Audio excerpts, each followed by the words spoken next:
Essa é toda a vontade de ir para o céu? Vamos voltar aqui, volta aqui. Quantos querem ir para o céu aqui? Amém? Amém? Glória a Deus. Quantos querem morrer? Todo mundo quer ver Deus, mas ninguém quer morrer, né? Mas Billy Graham falou uma coisa muito legal. Ele diz o seguinte: a única coisa que a morte pode fazer ao cristão é entregar a Deus. E a gente vai falar um pouquinho sobre essas expectativas, sobre os medos. Eu acredito que aqui, eu, por exemplo, tenho algumas. Quantos aqui tem medo? Algum tipo de medo? Tem alguns medos que são clássicos, segundo algumas pesquisas. Medo da morte é uma delas. Medo de contrair doença. Medo de altura. Medo de escuro. Mas o fato é que todo mundo tem um medo guardado. O problema é que esse medo cresce à medida que a gente não toma providência. Esse medo é regado com as nossas ansiedades, com as nossas angústias, sem que a gente perceba. E quando a gente percebe, o medo, que era uma raiz desse tamanhozinho, torna-se uma árvore. Só que não dá fruto, não dá sombra, dá espinho que machuca. E a gente volta e encosta nela, se fere, sente dor. E a ministração dessa noite tem um tema: não tenha medo, porque Deus está com você. Eu quero convidá-los a abrir a palavra de Deus numa nova instrução, livro do profeta Isaías, capítulo 41, versículo 10.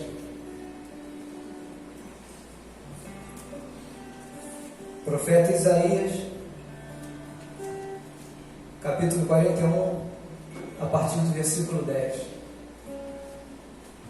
Amém? Amém. Assim nos diz a Sagrada Escritura. Por isso não tema, pois eu estou com você. Não tenha medo, pois eu sou seu Deus. Eu o fortalecerei, eu o ajudarei, eu o segurarei com a minha mão direita vitoriosa. Todos os que o odeiam certamente serão humilhados e constrangidos. Aqueles que se opõem a você serão como nada e perecerão. Ainda que você procure seus inimigos, você não os encontrará. Os que guerreiam contra você serão reduzidos a nada, pois eu sou o Senhor, o seu Deus, que o segura pela mão direita e lhe diz: não tema, pois eu o ajudarei. Uma declaração dessa de amor tão contundente chega a ser uma ordenança para não ter medo. Agora me explica essa coisa do sentimento humano. Apesar de estar tudo escrito no manual, Deus fala para a gente não ter medo. Por que a gente tem medo? Seja medo de altura, medo de morrer. O medo mais clássico é esse medo da morte. Por que a gente tem tanto medo? E medos que de repente se tornam medos de estimação. Sabe aquele pet que você tem? Assim se torna o nosso medo, que a gente não trata. E acaba acostumando, acomodado a conviver com ele, quando não deve ser assim. Medo de não ser feliz, como foi no passado. Medo de não receber os livramentos que recebeu no passado. Medo de ficar doente, como já foi um dia. E Deus fala tão claramente aqui: não temas, eu sou contigo, não te assombres, eu sou teu Deus. É uma declaração de amor. Charles Spurgeon disse uma frase muito legal: a melhor maneira de viver sem medo da morte é morrer todos os dias quando você acorda no seu quarto. O que ele quer dizer com isso? A melhor maneira de você não ter medo de morrer é você entender e viver que você já morreu com Cristo. O que o apóstolo Paulo fala? Já não vivo mais eu, mas Cristo vive em mim. Se a gente morre todos os dias para o mundo, e todos os dias a gente vai no processo de ressurreição com Cristo, acordar novamente, por uma caminhada nova, então não tem que ter medo da morte.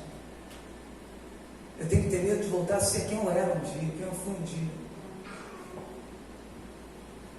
Isso é muito interessante. Todos os dias você acordar e falar o seguinte: Senhor, eu já morri com o Senhor, e com o Senhor eu participei da ressurreição, e com o Senhor eu vou voltar para casa.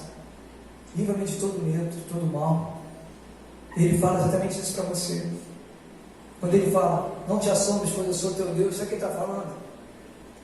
Eu estou com você, a tua vida está nas minhas mãos. Quando Ele fala: eu sou contigo, é aquela expressão: estamos juntos. Não te assombres, eu sou teu Deus. Eu tenho a tua vida nas minhas mãos, sob o meu controle. Já perceberam que tudo que a gente coloca nas mãos de Deus, a gente tem até hoje? Tudo que a gente segura com as nossas próprias mãos, a gente não dá conta, a gente perde ao longo da caminhada. Ele continua no versículo dizendo, como se fosse um processo de progressão. Cada frase ele começa a se aproximar. Eu sou teu Deus, tenho a tua vida nas minhas mãos.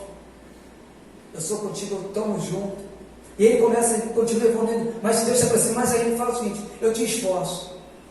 Ou seja, sabe quando você já não consegue dar mais um passo? Ele descarrega no colo. Para você recuperar o fôlego, depois te ajuda a caminhar novamente. Ou seja, ele te esforça, não é pelo teu esforço, é porque Deus vai soprar a vida nas tuas narinas. Eu te ajudo, eu estou com você para o que der e vier. Você não está sozinho. Aí eu volto a perguntar o seguinte, do que eu tenho medo? Quais são os meus medos? Deus te aproxima ainda mais no texto e fala o seguinte, eu te ajudarei. Ou seja, aquilo que você não vai dar conta, eu vou estar com você para continuar. Sabe quando é só quando não alcança, na prateleira que você não alcança? Das duas uma, ou Deus pega para você, ou faz você crescer, para você alcançar na prateleira. Do que a gente tem medo essa noite? Já parou para pensar nisso? Quais são os medos que você tem carregado na bagagem? O medo ocupa muito espaço na mala da nossa caminhada cristã. Ele ocupa um espaço significativo. Aí quando você vai colocar alegria, expectativa, já não tem espaço, que é todo tomado pelo medo. E a gente tem que dar nome aos nossos medos. Chamá-los pelo nome e dizer o seguinte, é o último dia de você na minha vida. O medo da morte, o medo do dia de amanhã, o medo de não conseguir cuidar da família, de não conseguir cumprir essa faculdade, é o fim dos medos. Por fim, no versículo ele diz o seguinte, eu te sustento com a minha destra forte, ou seja, é como se ele chegasse para você e te abraçasse nesse momento e falasse o seguinte, eu te sustentarei. Até aqui me ajudou o Senhor. Quando a gente acredita verdadeiramente nesse manual de instrução, a gente acredita em todas as letras, cada palavra, cada frase desse texto sagrado. Então, como viver sem medo nos dias que a gente tem vivido? Nesse tempo de tantas ameaças, tanta dor, tanta tristeza, como é que você vai viver sem medo num tempo desse? Você tem duas opções. Ou você vive segundo a manual de instrução, ou vive segundo os seus medos. O problema é quando os medos começam a dirigir os nossos passos. Não, eu não vou para a igreja hoje porque teve um monte de atentado. Eu não vou na padaria hoje porque o padeiro falou que ia atacar todo mundo lá dentro. Eu não vou na farmácia, não vou mais em lugar nenhum. A gente acaba sendo limitado pelos nossos próprios medos. Sem entender o seguinte, sem acreditar que do lado à frente do nosso medo tem os nossos projetos. Que muitas das vezes a gente não fracassa, não, a gente desiste. Existe um número muito maior de pessoas que desistem do que de fracasso. Eu tenho medo de passar vergonha. Eu tenho medo de chegar na hora de dar prova, não conseguir fazer uma boa prova, vou passar vergonha, não vou nem fazer esse concurso. Por quê? Por que você não vai fazer esse concurso? Por que você não pode tocar uma relação de dados 1000 para cada um? Por que você não pode ser uma dessas pessoas? Então a gente tem que romper a barreira do medo. O medo nos deixa cativos. E Deus fala claramente, não tema, eu sou contigo, não te assumo, não fique assustado com os rumores que estão acontecendo por aí, pelo mundo afora, não é só no Brasil, é pelo mundo afora. Já parou para pensar que tem coisas que a gente fica assustado com medo que nunca vão se realizar? Às vezes é uma coisa tão simples. Eu tenho medo de falar com esse irmão que eu nunca cumprimentei e ele virar a cara para mim. E o irmão está pensando assim, pô, não vejo a hora desse irmão me cumprimentar, tenho tanta vontade de conhecê-lo. Você com medo de passar vergonha de cumprimentar ele virar o rosto, você não cumprimenta. Você perde a oportunidade de conhecer uma pessoa. Tem medo de abraçar uma pessoa e ela refutar, me empurrar. Eu volto a falar uma frase que eu tenho falado aqui com uma certa constância. A gente está perdendo o nosso ponto de contato. Por medo de ser rejeitado, a gente tem perdido a capacidade de abraçar. Eu vou mais longe. Por medo de amar, a gente tem perdido a capacidade de amar e ser amado. Eu tenho pensado com muitas pessoas ao longo dessa minha caminhada. E eu já tive um medo desse tipo. Quando eu conheci a palavra de Deus, quando eu conheci a casa de Deus, Eu tinha medo do compromisso. Eu pensava o seguinte: eu vou assumir um compromisso com Deus, com a igreja do Senhor, e não vou dar conta. Vou acabar fracassando, fraquejando, sendo infiel. E tudo que Deus estava falando para mim naquele momento é o seguinte: que bom que você chegou. Eu quero te amar, quero que você me ame, quero cuidar de você. A gente tem medo de amar. É um dos maiores medos, até maior do que o medo de morrer, medo de amar. E se eu não for correspondido? E se eu amar tanto esse Deus, ele não tem importância? Um Deus que morreu por você, um Deus que fez tantos milagres, abriu um mar para o povo de Israel passar, trouxe todo o povo do Egito, do cativeiro para a vida, deu uma nova vida, fez todas as alianças com o ser humano, está de braços abertos para cuidar de nós, e a gente ainda continua com esse medo de amar e de ser amado. E o que é pior, às vezes a gente tem medo por conta de fragmento dos medos de outras pessoas. Sabe aquela coisa das pessoas que te contaminarem? Não sai de casa hoje não, porque está uma onda de Covid. Não sai de casa hoje não, porque vai cair um temporal.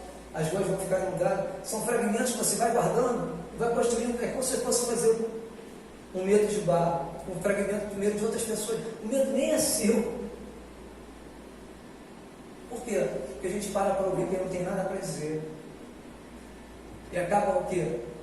Seguindo as instruções de quem não tem a menor condição, não tem sabedoria, não tem amor, não congrega da nossa palavra, da palavra de Deus na nossa vida.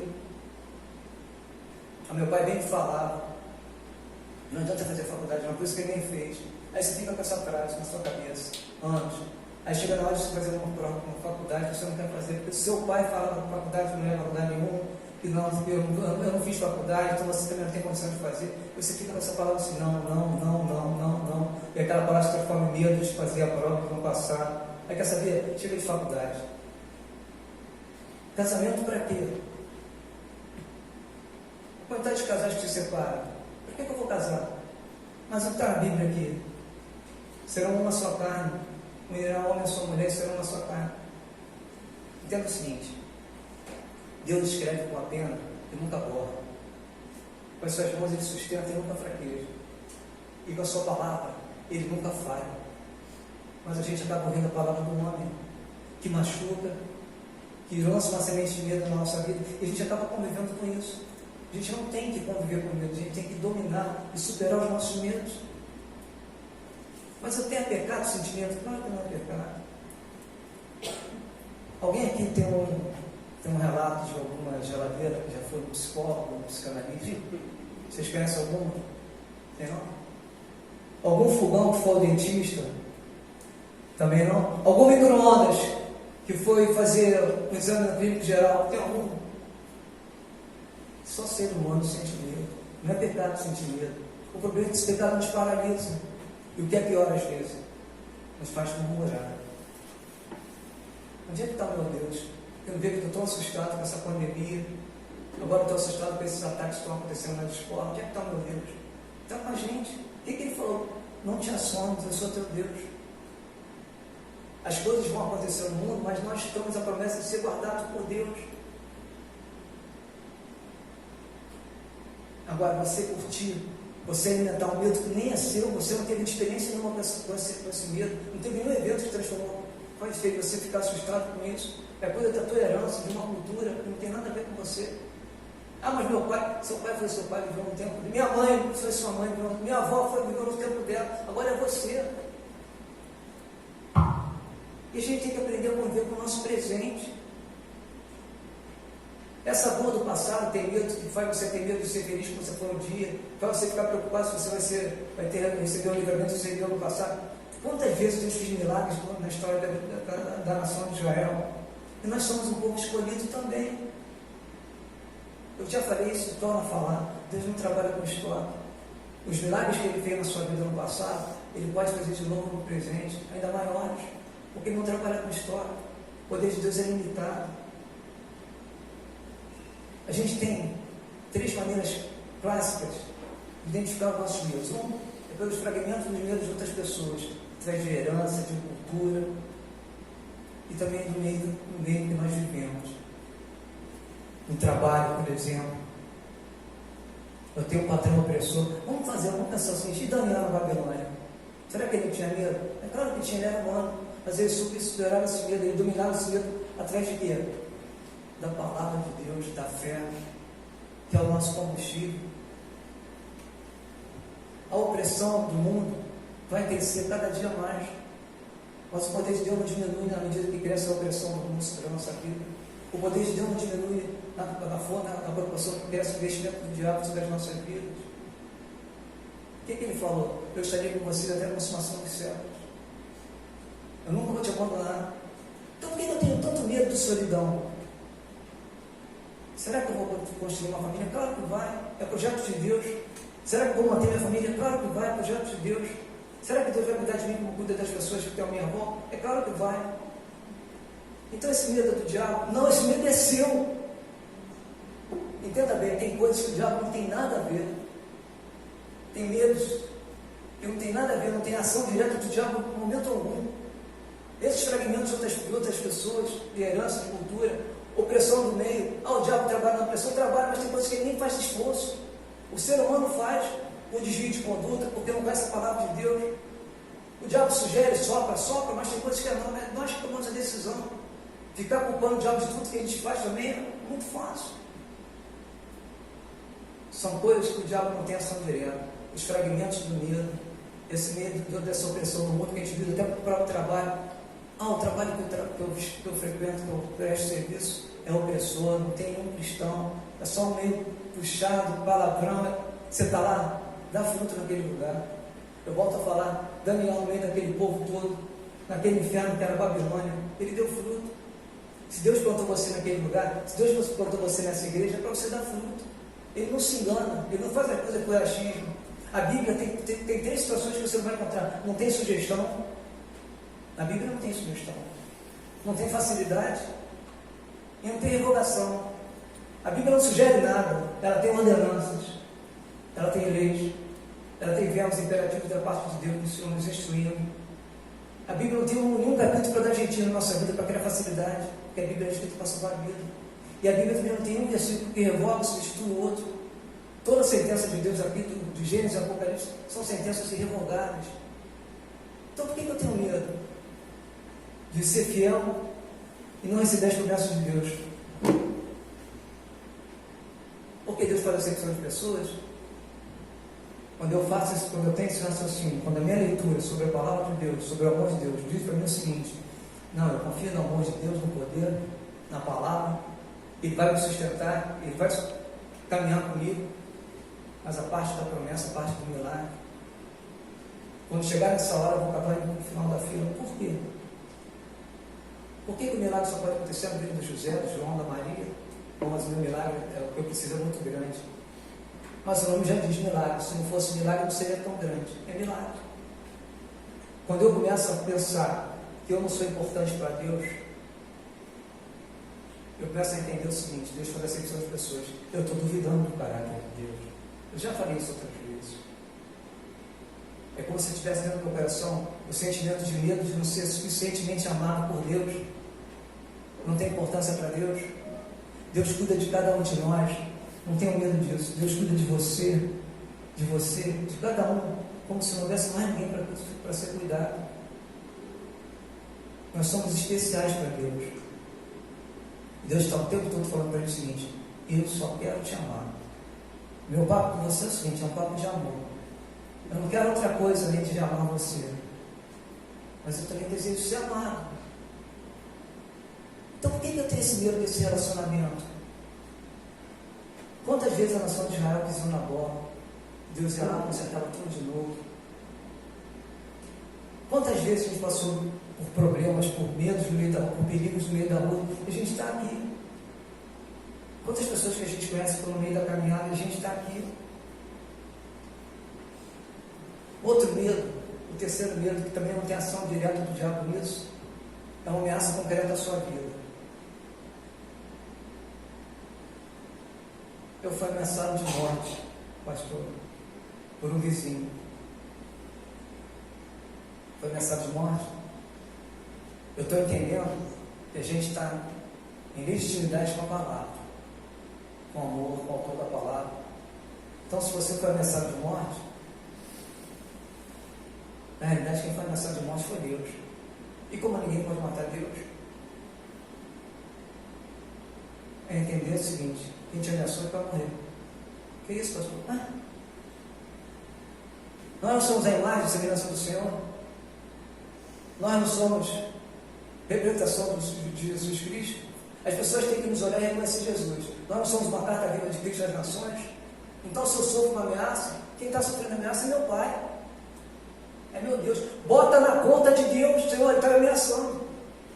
É claro que a gente tem que ter a vida reta para poder reivindicar a proteção, cuidado, zelo, a interferência de Deus, a intervenção do Senhor no processo, numa causa legítima como essa. Você foi ameaçado. Mas eu me irei. Não, mas a Bíblia fala muito claro sobre isso.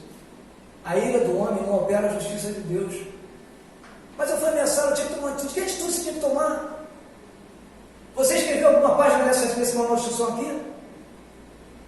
Não, se você escreveu alguma página desse manual de instrução, você pode tomar atitude segundo o teu coração. Mas se você não escreveu, você tem que seguir o que está escrito aqui.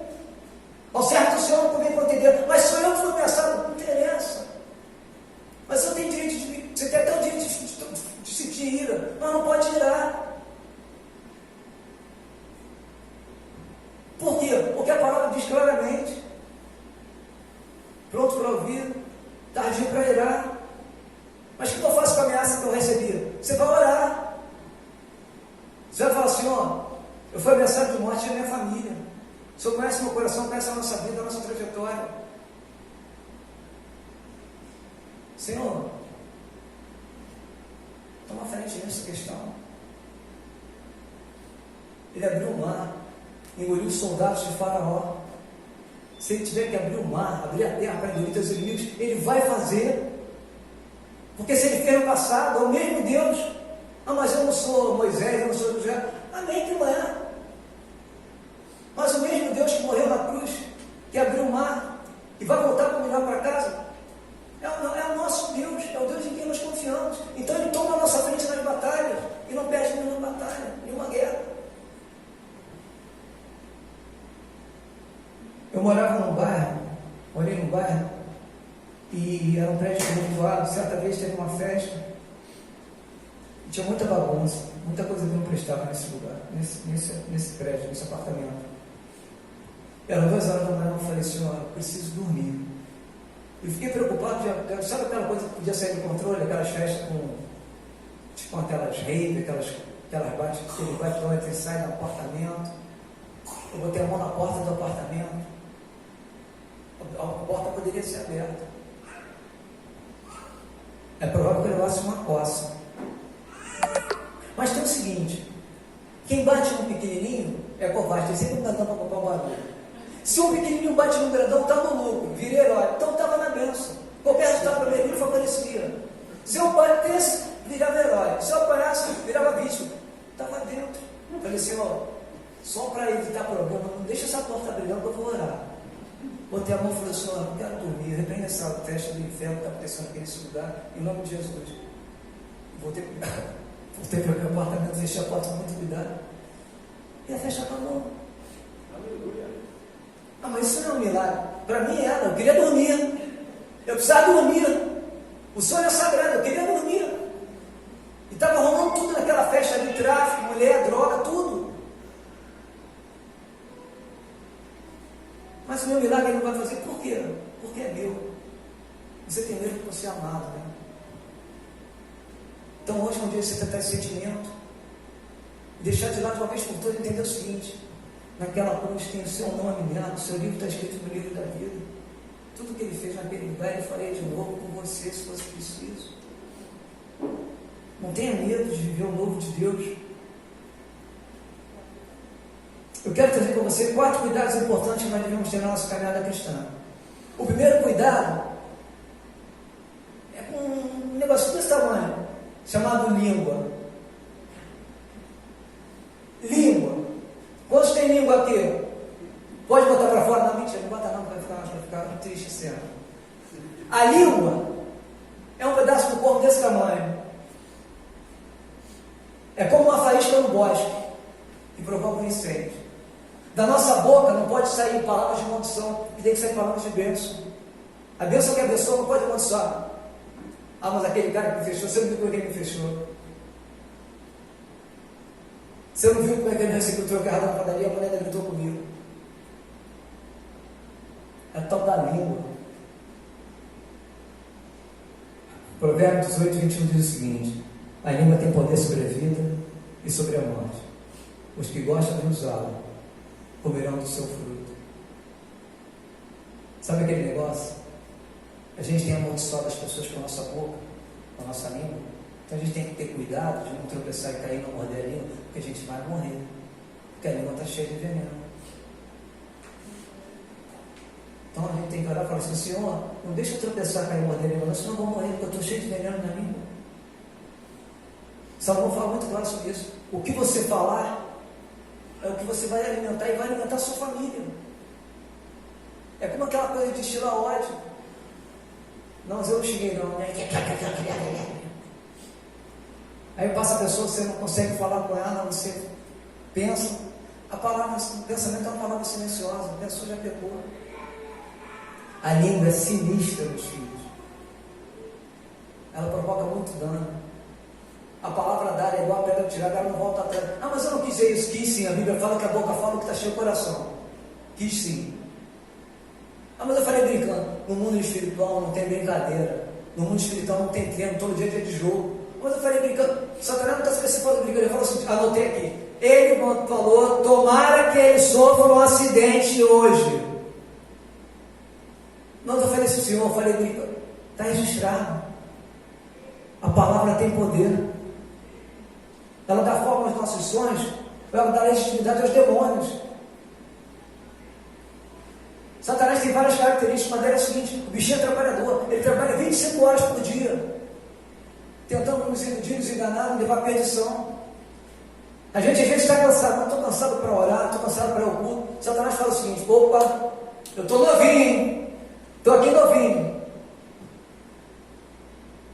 A gente tem medo de tantas coisas, mas o medo maior que eu acredito de coração é o medo de ser amado. E a Bíblia fala o seguinte: o amor lança fora todo medo. Será que ele vai esquecer de mim? Pô, Jesus morreu por mim, será que ele vai esquecer do que ele fez por mim? Claro que não vai. Outra coisa, a gente tem que deixar de lado os velhos pensamentos. No capítulo 3, versículo 24 de Jó, fala o seguinte: o que eu mais temia me sobreveio, e o que eu mais receava me aconteceu. Eu quero que vocês reflitam sobre esse texto. Pensa o seguinte: imagina você falando essa frase, esse pensamento todos os dias em casa. Ai, será que eu vou ter dinheiro para fazer a compra do mês que vem? Será que eu vou ter dinheiro para pagar o aluguel? Será que o patrão vai mandar embora? Não, hoje ele vai mandar embora. Será que chegou? Porque a minha palavra traiu isso. De que forma? Eu comecei a ficar fragilizado mentalmente, não conseguia raciocinar, fazer meu trabalho com excelência. Emocionalmente, está sempre buscando de cara feio, revogando no trabalho, chorando. Espiritualmente, então, estava fraco, pessoal murmurado, só com medo de tantas coisas. Aí Deus falou assim: mas eu já te falei, eu escrevi lá, lembra, vamos lá de novo, meu filho, eu escrevi: não te assombres, eu sou contigo, não tenha medo, eu sou teu Deus, eu te ajudo, eu te esforço, eu te fortaleço, eu te sustento com a destra da minha justiça. Mas, Senhor, isso aí foi no Velho Testamento. Mas é o mesmo Deus. Amém. Só que de tanto você murmurar, de tanto você pensar negativo, a coisa acontece. Aí você fala depois ainda: eu sabia que isso ia acontecer. Não, todo mundo sabia. A torcida do Flamengo sabia que você só falava isso todo dia. Então, eu não sei se eu vou ficar no emprego, o negócio está feio, já mandaram todos embora, não sei se eu tenho dinheiro para comprar a caneta de novo no mercado, os preços aumentam, eu não sei se eu vou ter isso, eu não sei se você ficar doente, o plano foi cancelado. Se você ficou doente, não tem plano. Eu conheci uma mulher que todo dia falava que a casa dela estava pura. A casa dela estava pura. Eu gosto assim quando tem essa interação. Isso é bom, é bom. Eu gosto disso. Quando tem essa interação. Alguém mais quer perguntar? Pode perguntar qualquer coisa, desde que não me aborreça, não me traga fome, não me tire o apetite, não me cause tristeza. Pode perguntar qualquer coisa e não fala do Botafogo. Eu também não entendi não. A casa dela estava o quê? Vou voltar, filho. conheci uma mulher, tem um homem, tem a mulher. Até aqui vocês estão entendendo? Eu conheci a mulher e não o homem. Está didático aqui até aqui, tudo bem? E a mulher dizia o seguinte: Lília, presta atenção. A minha casa está pura. Pura! A minha casa, a casa da mulher, não é a minha não. Está? Está? Está o quê? Pura!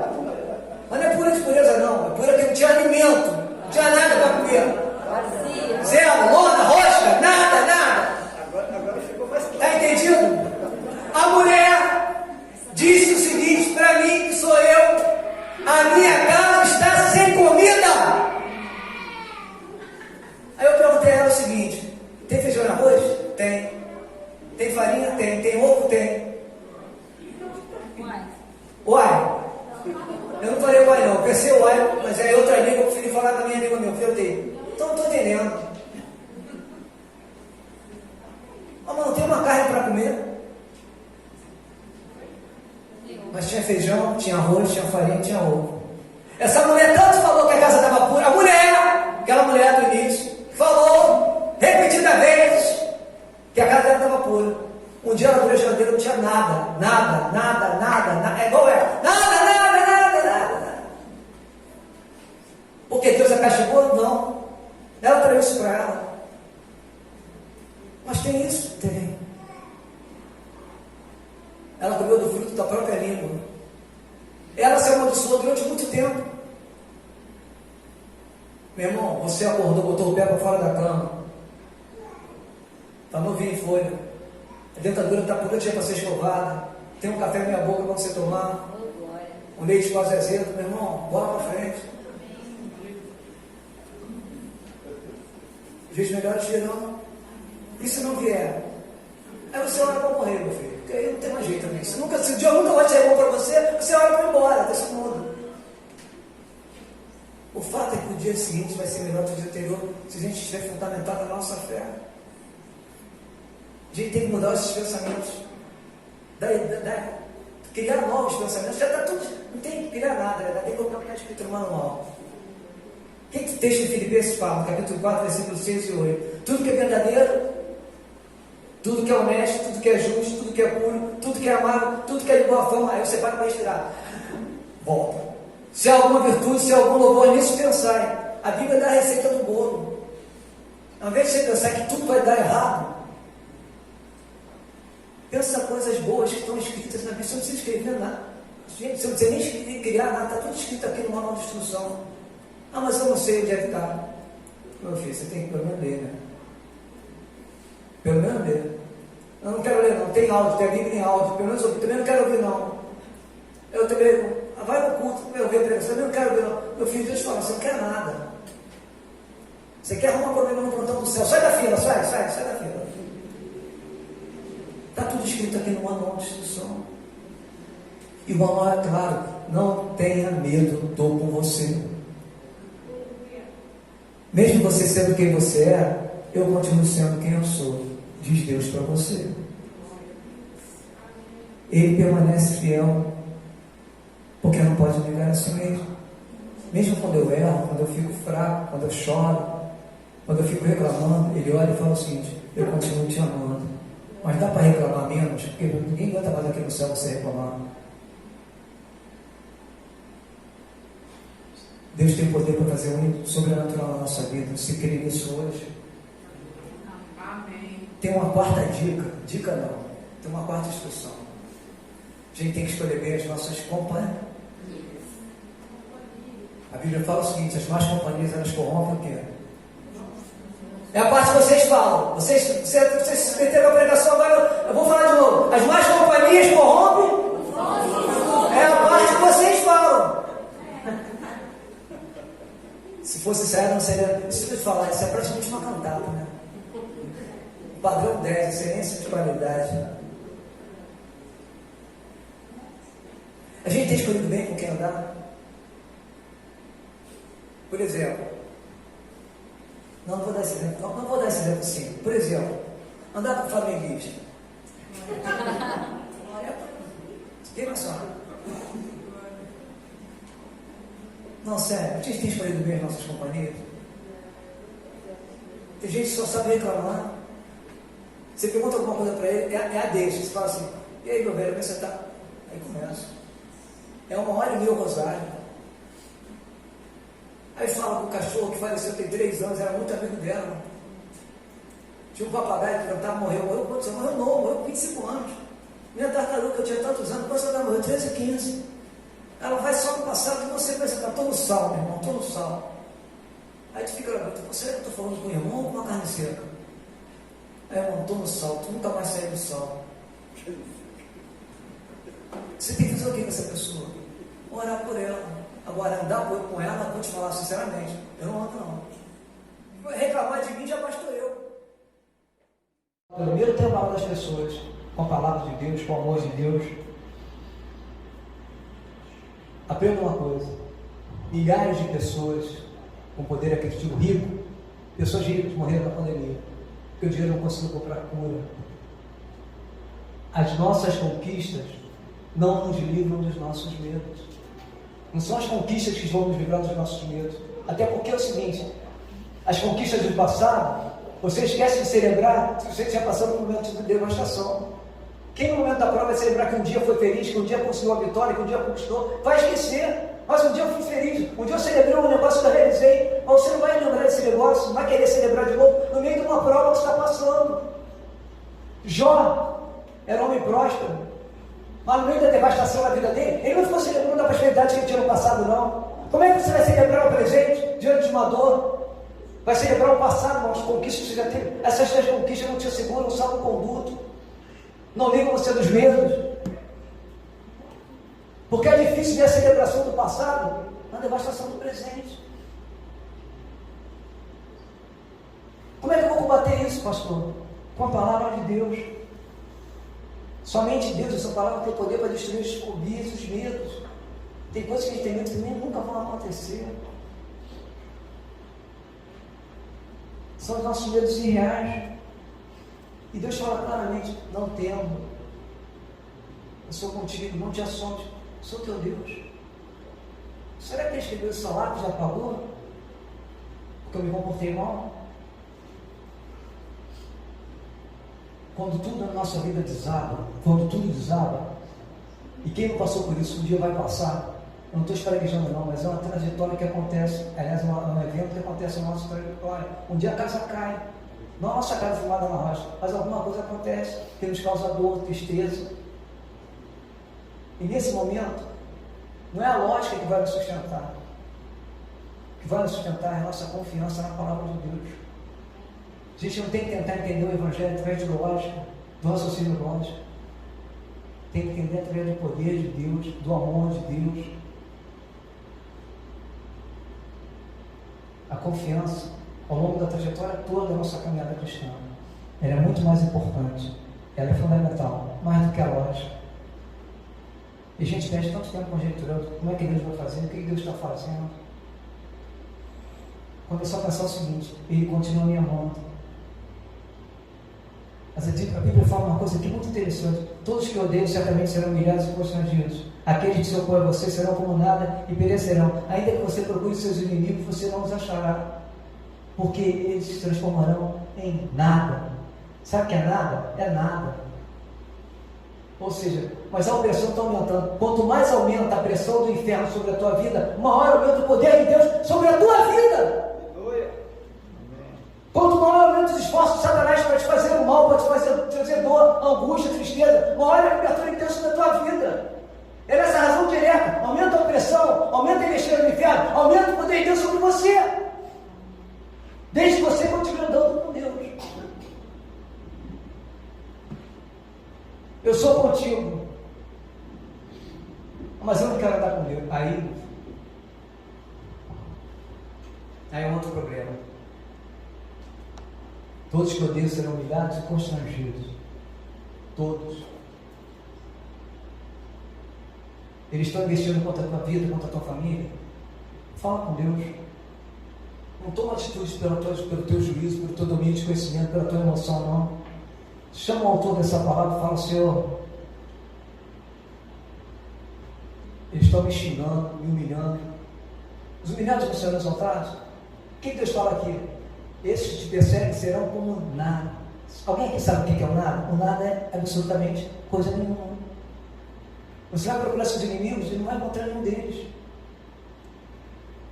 E não fica fuçando, procurando onde estavam. Eles sumiram da sua vida. Eles te cercaram por um caminho. E por 7 caminhos fugiram de você. Porque Deus soprou vida. Cuidou de você, guardou você naquela empreitada. Tinha uma selada, tinha uma forca armada para você. Ele pegou aquela forca para onde teu canto e jogou no inferno. Porque Ele nunca vai te deixar. Mas eu estou ficando assustado com gente. Não te assombres, eu sou contigo. Eu sou teu Deus. Eu sou teu Deus. Aleluia.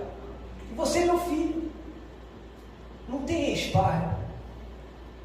Não tem ex-Deus. Ele não deixa de nos amar. Somos nós que renunciamos esse amor muitas vezes. E o que é pior, não é nem pelo pecado, é pelo medo de amar. É pelo medo de não dar conta do compromisso com Deus. Eu quero dizer para você essa noite o seguinte: não tenham medo de amar a Deus. Não tenham medo de ser amados por Deus. Não tenham medo de amar seus semelhantes, sua família. Mas os dias estão sendo difíceis. Amanhã vai soprar a vida na sua narina. Amanhã a prosperidade vai chegar. O choro pode durar essa noite, mas amanhã a alegria virá.